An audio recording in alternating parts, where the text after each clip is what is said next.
கனிம வள கொள்ளை தடுக்கப்படாவிட்டால் மக்களை திரட்டி போராடப் போவதாக கூறியவர் இன்று உயிரோடு இல்லை.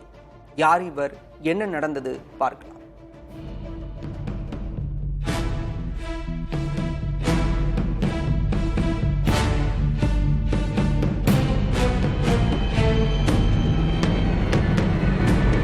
கடந்த 26ஆம் தேதி தாசில்தார்கிட்ட போய் மனு கொடுத்து சொன்னேன், இந்த மாதிரி 70,000 நடை சக்கையை பதுக்கி வச்சிருக்காங்க இல்லீகலா, நீங்க போய் அதை பிடிங்கன்னு சொல்லி சொன்னேன்.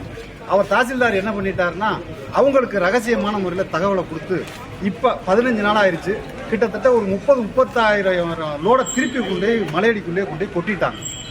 எடுத்து வச்சிருந்ததை திருடி வச்சிருந்ததை திருப்பி கொண்டே கொட்டிட்டாங்க. அது சம்பந்தமா நான் கலெக்டர்கிட்ட இருந்திருக்கேன், ஏடி மைன்ஸ்ல பேசினேன், டிஆர்ஓட்ட பேசினேன், எல்லார்ட்டையுமே பேசினேன். இப்படி கனிம வள கொள்ளைக்கு எதிராக அக்கறையாகவும் ஆவேசமாகவும் பேசியவர் புதுக்கோட்டை மாவட்டம் திருமயம் அருகே வெங்களூரு கிராமத்தைச் சேர்ந்த ஜகபர் அலி.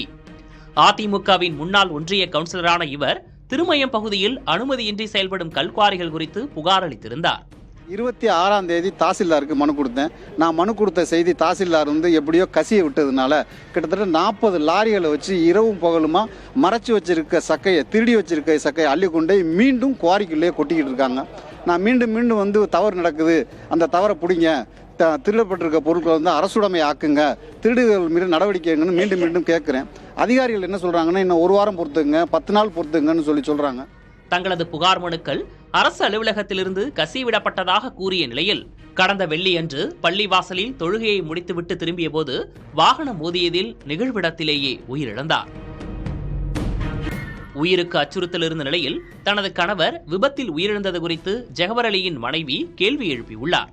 கணவரின் மரணத்தில் மர்மம் இருப்பதாக காவல் நிலையத்தில் புகார் அளித்துள்ளார். கனிம வளத்துக்காக போராடினாங்க, நிறைய கேஸ் போட்டிருக்காங்க.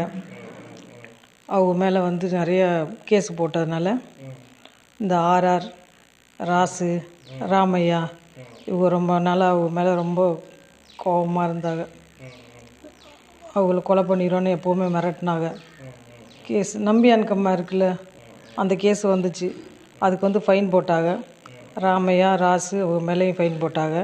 அவங்க மலையடி சட்டத்துக்கு மீறி வச்சதுனால அவங்க மேலே கேஸ் நடந்துச்சு. அந்த கேஸ் இன்னும் பார்க்கல. அதனால் அவங்க ரொம்ப கோவமாகி உன்னை கொலை பண்ணிடுவேன்னாங்க. அது ஆள் வச்சு கொலை பண்ணிட்டாங்க. அது ஆள் வச்சு கொலை பண்ணிவிட்டு அது ஆக்சிடென்ட்னு சொல்லிட்டாங்க. அது அவங்க திட்டமிட்டு கொலை பண்ணிட்டாங்க. அவங்க மேலே தான் நடவடிக்கை எடுக்கும். மரியம் அளித்த புகாரின் பேரில் குற்றச்சாட்டுக்கு உள்ளான நிறுவனங்களின் உரிமையாளர்கள் ராசு, ராமையா, லாரி உரிமையாளர் முருகானந்தம் மற்றும் அவரது ஓட்டுநர் முருகேசன் ஆகியோர் மீது திருமயம் காவல்துறையினர் வழக்கு பதிவு செய்து விசாரித்து வந்தனர். முருகானந்தம் உள்பட 4 பேரை கைது செய்துள்ளனர். விசாரணையில் சட்டவிரோத கல்குவாரி தொடர்புடைய தொழிலில் ஈடுபட்டிருப்பவர்கள் திட்டமிட்டு சாலை விபத்தை ஏற்படுத்தி ஜகபர் அலியை கொலை செய்தது அம்பலமாகியுள்ளது. இந்த விவகாரத்தில் வேறு யாரேனும் சம்பந்தப்பட்டிருக்கிறார்களா என்ற கோணத்தில் விசாரணை தீவிரப்படுத்தப்பட்டுள்ளது.